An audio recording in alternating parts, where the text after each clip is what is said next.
तीन विकल्प। प्रेरणादायक कहानी। बहुत समय पहले की बात है। एक गांव में एक गरीब किसान अपने परिवार के साथ रहता था। उसकी एक ही बेटी थी। वह बहुत सुंदर थी। गरीब किसान ने गांव के जमींदार से कर्ज लिया हुआ था, किंतु गरीबी के कारण वह कर्ज वापस नहीं कर पा रहा था। जमींदार जब भी उस पर कर्ज वापस करने का दबाव बनाता, वह कुछ समय की मोहलत मांग लेता। ऐसे ही कई वर्ष बीत गए। एक दिन जमींदार की दृष्टि किसान की सुंदर पुत्री पर पड़ी, जो युवा हो चुकी थी। किसान की बेटी को देख जमींदार उस पर मोहित हो गया। वह किसान के पास गया और बोला, मैं तुम्हारा पूरा कर्ज माफ कर दूंगा अगर तुम अपनी बेटी का विवाह मेरे साथ कर दो। जमींदार के विवाह प्रस्ताव से किसान और उसकी बेटी हैरान रह गए। जमींदार अधेड़ उम्र का कुरूप व्यक्ति था। किसान ने अपनी सुंदर बेटी का विवाह उससे करने से इनकार कर दिया। किसान की इनकार सुनकर जमींदार बौखला गया और तुरंत अपने कर्ज के पैसे मांगने लगा। किसान के पास पैसे नहीं थे। उसने मोहलत मांगी, लेकिन जमींदार ने मना कर दिया और उसे जेल पहुंचाने की धमकी देने लगा। अंत में दोनों का मसला गांव की पंचायत में पहुंचा। पूरा मामला सुनने के बाद पंच बोले, ये मामला कुछ उलझा हुआ है।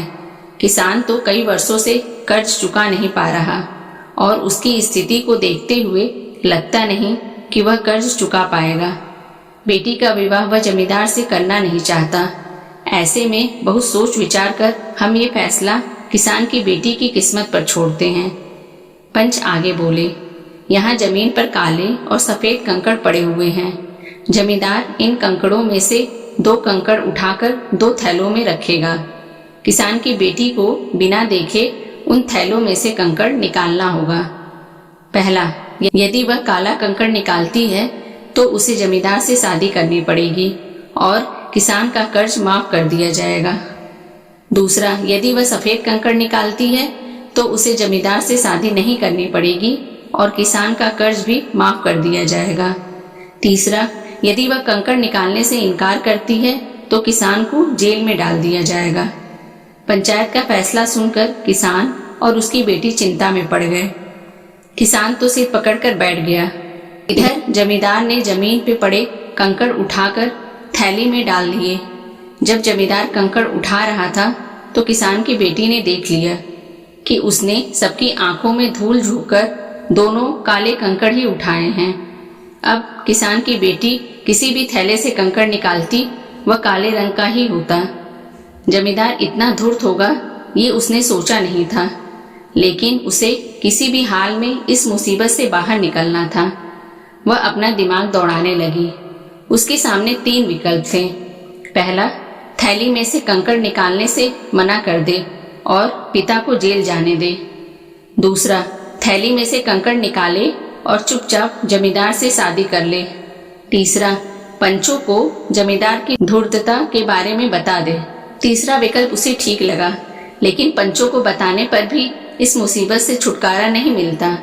पंच जमींदार से कंकड़ बदलवा लेते और अंत में निर्णय उसकी किस्मत पर ही निर्भर करता। वह ऐसा उपाय सोचने लगी जिससे उसे पंचों को कुछ कहना भी ना पड़े और वह जमींदार से शादी करने से बच भी जाए। एक उपाय उसके दिमाग में आ ही गया। वह आगे बढ़ी और जमींदार की थैली में से एक कंकड़ निकाला, लेकिन उसे देखे बिना ही जमीन में गिरा दिया। जमीन में गिरकर वह कंकड़ अन्य कंकड़ों में जा मिला। हाय, ये क्या हो गया? कंकड़ का रंग तो मैं देख ही नहीं पाई और वह मेरे हाथों से नीचे गिर गया। अब मैं क्या करूं? किसान की बेटी पंचों को देखकर जानबूझकर परेशान होने का नाटक करने लगी। यह सुनकर एक पंच बोला, कोई बात नहीं, तुमने जो कंकड़ निकाला था अब उसे पहचानना संभव नहीं है। ऐसा करो, जमींदार के दूसरे थैले में से कंकड़ निकाल लो। वह जिस रंग का हुआ उसके विपरीत रंग का कंकड़ ही तुमने पहले निकाला होगा। सभी पंच इस बात पर सहमत हो गए। इधर ये सुनकर जमींदार के होश उड़ गए, लेकिन अब वह क्या कहता? पासा पलट चुका था। वह चुप ही रहा। किसान की बेटी ने जब थैले में से कंकड़ निकाला तो वह काले रंग का था। सबने मान लिया कि पहले उसने सफेद कंकड़ निकाला था। इस तरह वह जमींदार से शादी करने से बच गई और उसके पिता का कर्ज भी माफ हो गया।